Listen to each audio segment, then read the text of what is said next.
Welcome, friends, to Into the Harvest, to our podcast, season 5. I am Abigail Wilson, and I'm here with my good friend, Rachel, and we are going to get into some great stuff that will hopefully help you to be a disciple and make disciples and encourage you in whatever spaces you are in at the moment. So I am super pumped to have our first guest visit us here at the podcast that we've had for a while. So Rachel, you're pretty special. I'm so excited you're with me. Sure, I feel. Okay, so there's like a little bit of a lag. So just say that one more time. I think I'm the first guest of the year. You are, which is even more fun. But some people may not know you. I know you very well, but I was hoping you might just introduce yourself a little bit. Tell our listeners just who you are, about your kids, your husband, what you do all day. Okay, yes. My name is Rachel. I'm married. We just celebrated 16 years. Praise God. My husband is an Air Force pilot, so I follow him around, and God just sends us to all these different places. We have 3 kids here with us, which is a gift. And they are 10, 8, and 2.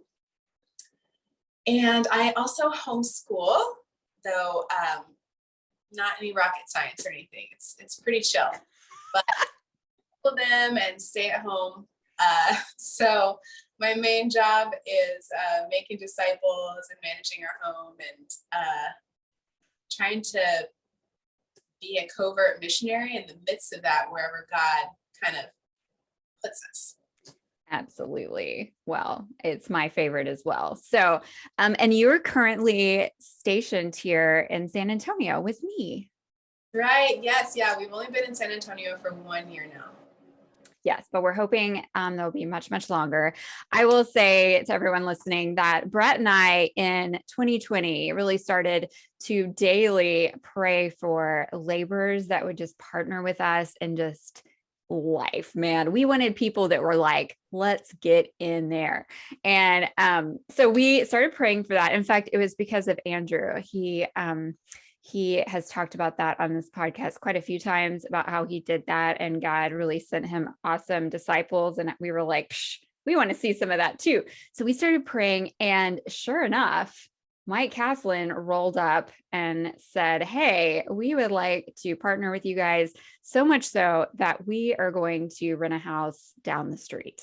And where we live, most of the houses are pretty nice, but a lot of them have been renovated. And then a lot of them are straight out of the 1970s. And what kind of house did you get, Rachel? The 1970s. Yes. Yes. So I think it just shows like so much about your character that you would be willing to just handle brown wall paneling on a daily basis so that we can labor together in the harvest. So worth it. Oh, well, I definitely think it's a huge blessing to us. So why I brought you on our podcast today is because a few months ago, I can't really remember, I'm going to guess like November, December timeframe, I had my phone off. It was on silent, and I picked it up I think it was the next morning, because it was like the nighttime silence.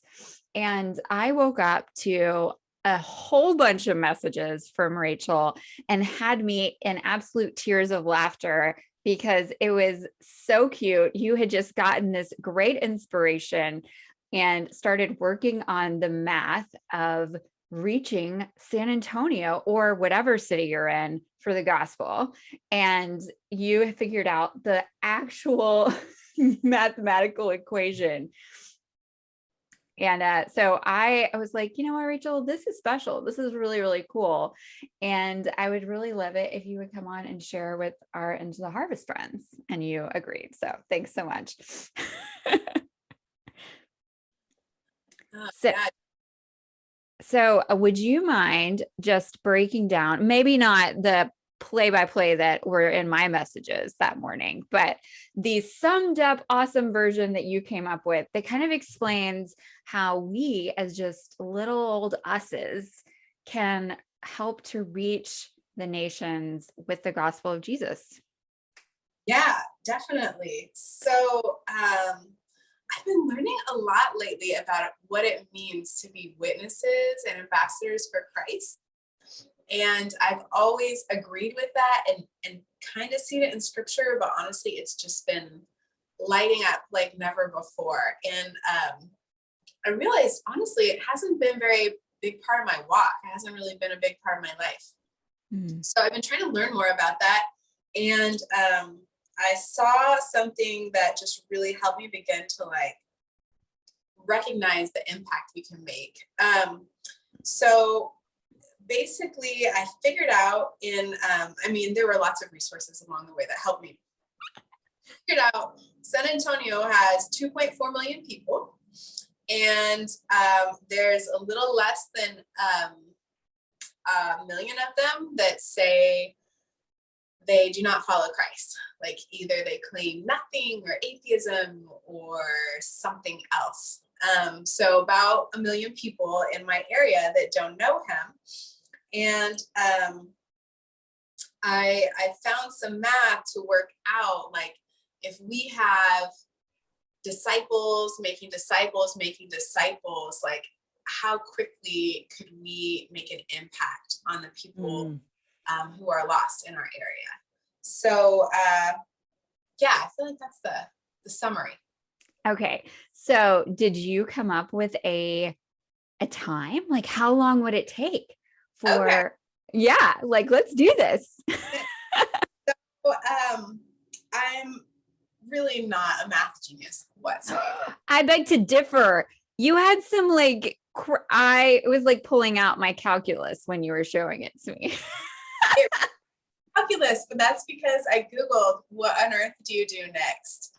Okay. Well, So it's just really funny. Basically, I need to credit this astrophysicist teacher who was visiting my Bible study several years ago, who broke down this math of like understanding, like I said, like disciples making disciples, who can we impact, how many people can we impact, and how many generations.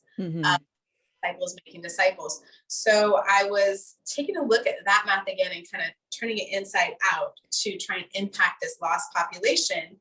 And so what I figured out is if we started just today with just 2 laborers, like you and me. Yes. If we started out with just the 2 of us, in 20 years, if both of us reached one person who decided they wanted to follow Christ and they wanted to make disciples too, if each of us just met one person of peace like that a year, and the chain continued, that they met someone, and it continued on like that, kind of like if you imagine like a pyramid scheme. Yeah. But better. Yeah. So if we started today with just the 2 of us and we carried on through the generations like that, each of us continuing to find one person of peace per year, in 20 years, all 1 million people would be reached for Christ. I love that. Mm-hmm. It's kind of mind blowing because it's only one person a year. That's really super doable. I mean, we've had some pretty dry years, but I feel like one is possible. True. It's so true.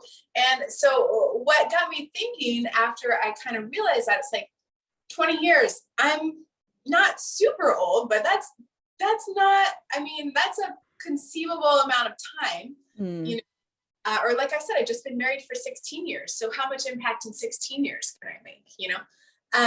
But what got me thinking was like, okay, if that's just starting with 2 laborers, what happens if I increase that first generation of laborers, those people who are looking for people of peace, who are praying, who are sharing the gospel, who are witnessing?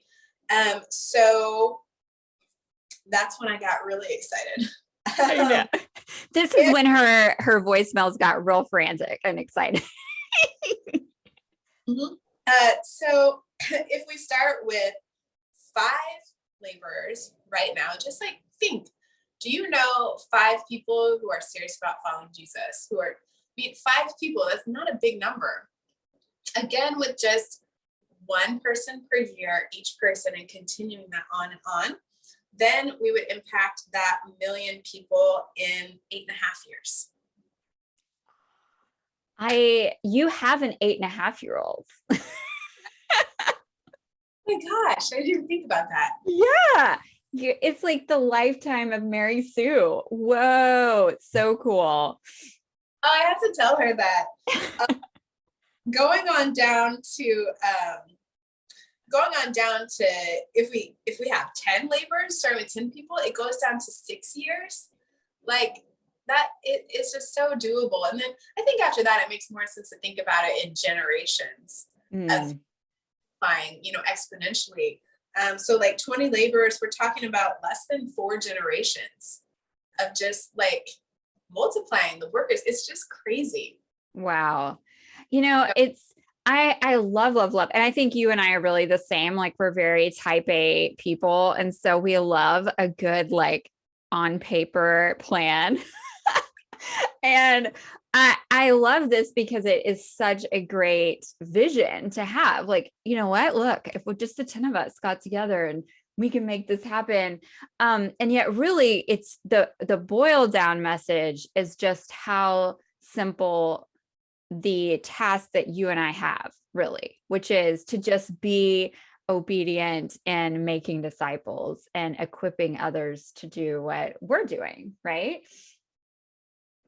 Oh, absolutely. And I think I know really until the last few years, like God has been so gracious, and I've been following him for a long time, and trying to be active in my church and in ministry for a long time, which is awesome. But it's really only been in the last few years that I've had a light bulb about this vision, like you mentioned, about equipping others to do the same, and teaching them that we're called to do the same as Jesus followers.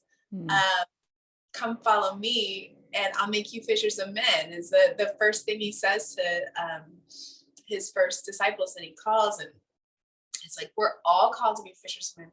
We're all called to reach people. And so often when I've spent time with ladies and helped them learn and grow in being a disciple, they really thought that it just stopped right there. Mm-hmm. That's it. I read my Bible, I pray, done and done. Yeah. I go to church, I have a relationship with Jesus. Awesome. Yes, those things are so good. But it doesn't stop with me. God is all about the generations. About, like cover to cover, we see it as we read his word. And so that's what I think is exciting about kind of a picture like this as we begin to see just a snapshot of what it's like to be a small part of what God is doing on a larger scale. Yeah. And I love that because it does give each person the task, right? Because we could probably go the negative side, like you and I are pretty positive. And so we're like, look, just add one more person. But the sad news is you take one person out of that equation and it goes the other direction. So it really does give that whoever you're talking to, this is your task. This is what you're called to do just as much as I'm called to do. You and I have similar kind of backgrounds, especially with discipleship and I think I totally agree. It was like, how many verses have you memorized? How much Bible are you reading? How are you praying? That was very much the focus, which is all great stuff. But you and I both have just been so impacted by this idea that the Great Commission is for you and me. Like, I don't think that had clicked with me really until a few years ago either. Well, I mean, the dawn is just breaking for me.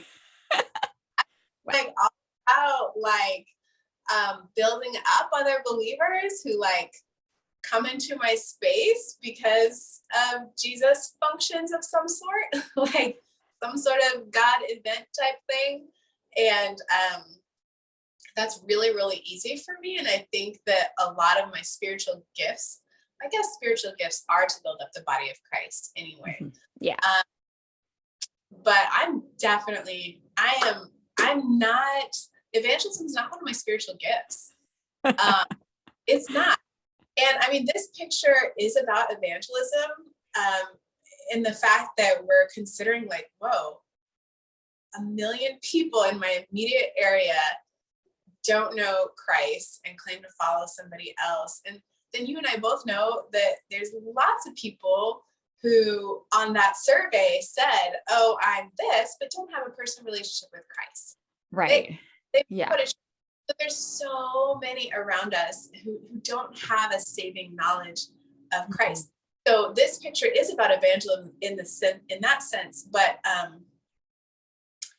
man, at the same time, when we talk about adding laborers, when we talk about people who do have a relationship with Christ, who do know who he is, who have been forgiven, who are following him, but they haven't had this kind of realization that even though maybe they aren't gifted in evangelism, they are called to reach out and share the gospel. They are called to make disciples, whether those disciples already go to church or not.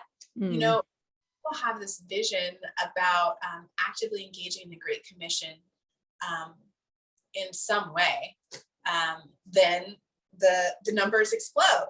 And it's so awesome. So it's an exciting picture for engaging with people who are already in the church or not. Okay, so I'm just gonna like pop this one on you because we didn't talk about it beforehand, but I think it'd be really helpful for everyone listening because we kind of just did it generally, like hypothetically, this is what would happen. But I have really seen this in your life. So let's just take, I don't know, one of your babysitters as an example of how this has actually worked out in the day-to-day life of Rachel. So can you just so you kind of got this picture, the Lord showed this to you in this past year, and you've kind of been trained on how to do this. What did that look like when you did it? Oh my gosh. Yeah, it was a complete just divine appointment from God. I found a babysitter at random on Facebook. The best way. And she is like the best too. Like she's a total rock star. And probably the second time she comes over, we've already been visiting a little bit. I know that she goes to church, and I had really, this is what's so cool about this testimony. This was the first time I shared the gospel with anyone.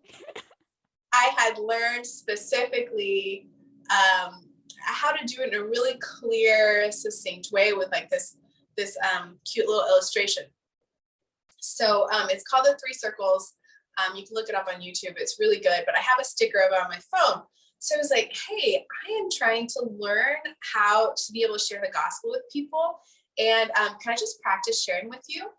And she's like, oh my gosh, I totally know how to share the gospel with 5-year-olds, but I don't know how to share with adults. This is perfect. Yes, tell me. I totally want to know what this tool is you have. So I share it with her, and she is so into it. She's like so excited. And she's like, do you have more stickers? Like, I need this in my life. I'm like, yes, I do. Here you go. So she takes her sticker, and driving home is pulled over by the cops for the first time. Oh my goodness. It's not 1, 2, but 3 citations. Oh. And by the end of that whole ordeal, somehow she has the presence of mind and shares the gospel with this police officer who is like so into it. He's like, I really need one of those stickers. Like, I need one of those to like put on this like iPad I use to like make citations for people. And he's so into it. And I just could not believe that getting her first ticket in her life after one time me showing her this thing that she did it. She started really young, and she has a 22-year-old daughter who lives in New Mexico. And so she has taught her that, and she wants like 100 stickers so that she can equip people there to share the gospel as well. She actually recorded me like walking through the gospel presentation and sent it to her. And she like shared it with her husband, and they like continue to equip other believers with it as well, just to have a really simple way to share the gospel with people. So So yeah. cool. I love that because it really goes against a lot of what we have grown up with in the church, which is I'm going to go to like a 5-week class, and then I will practice for a while. And then once I've been made a leader, then I will maybe go out and do this thing. But in this case, you shared something with her really fast. It was very, biblical, simple, reproducible, which is like my favorite thing. Little plug for, I have an article about this very thing on our website. I will link that here as well. But this is what we're talking about. This is why we want to be biblical, simple, and reproducible, because the fact that she was able to, I don't know, within 10 minutes of learning it, get pulled over and share it with the cop after she'd already gotten the tickets, which is also very admirable. I feel like I would have, side note, probably tried to get out of those tickets first, but she was just so fabulous. And then that was really just, we have no idea what's happened after that. We'll only find out in heaven. So I just love that picture of the part that we can play in just very simple obedience. And I do think that's part of it too, is that for you and for her, and for her daughter, there is an act of obedience. There has to be a first step, and that's for us to be obedient in having gospel conversations with people. So that's kind of a big one. What would you say because I'm assuming that everyone listening is just super pumped and ready to get out there and start figuring out their numbers. I will also just FYI, everybody, we will also in our show notes link to the video of Rachel doing the math for you so you can see it. And she'll also tell you how to do it for your city. So there will just be like 1 or 2 things that you have to Google, like your population and how many people are professed believers. And then you can easily plug and play with this and be able to see the vision for your own city. So we'll link that. But Rachel, like, what should people do now? Like, what do you think is the best first step for people who want to make this their 2022? Oh, yeah. There's a really, really good resource that I've watched a bunch of times because I wanted to be trained myself in being a laborer, like in this little example here, and then also be able to teach other people to do it, to do it together has just been something so encouraging and such a gift. My kids love it. Like they get in on it all the time as well. So we are like legitimately like co-laboring for Christ, like double teaming people and stuff. Like they are my partners, and it is really, really cool. So yeah, the tools that I use have just been like so simple. If you Google the 411 training by No Place Left, you'll see that there's a playlist there that has the whole training, or if you watch it all at once, it takes just over 15 minutes. And it's just really cool, really simple. There's real simple scripture to help you engage and understand where you see that as well. And those are the ways, that's what's really, really helped me put these things into practice. Yeah, I love that you brought up your kids too. Your kids are really awesome. And I think both of us have found that sometimes when we are distracted with the mommying of the world and of the things we have to get done in the day, our kids are not. And they're like, hey mom, let's talk to that person about Jesus. And it kind of really does help us to remember, oh yeah, that's what we're really here for. So I know that your daughter, Mary Sue, has also shared a lot of these tools with her homeschool group, and several of them have really started getting into just sharing the gospel, the 3 circles with their friends and family. So we really have seen this just take off. And I think that is key to me, of knowing that this is something that truly anyone can do, because our 8-year-olds can do it and our 5-year-olds can do it. And your 2-year-old is on her way. Oh man, she is. She is, but it's really cool. And like it's not underhanded or sneaky at all. I have to No. say, man, when my 8-year-old darling little blonde hair daughter says to the piano teacher, can I share my story with you? I really want to tell my testimony. Like, who's really going to turn that down? And, you Yeah. know, she's done it many, many times. From that 411 training, I said, 411 training, no place left is what you YouTube. But she's learned a 15-second testimony of her own story. And it has literally brought people to tears. And then when they shared that, I was like, oh, cool, let's talk about this more. They did not want to talk with me about anything. Weeks afterward, I mean, I don't know. We might get to hang out at some point. But like, so far, they were very, very impacted by hearing her testimony and did not want to hear my testimony about saying. So, man, we need all the laborers. We really do. And God is going to use us in awesome ways as we like learn how to be a part of this. Yeah. Well, Brett and I have so loved being in church and just in just this ministry is such an annoying word, this labor in the harvest that we've gotten to do with you and Mike, and just as families. I think that's something that we're both very passionate about, that our kids be equally as a part of what we're doing, and we're just inviting them to join us, and just to see what God will do through all of us is very, very exciting.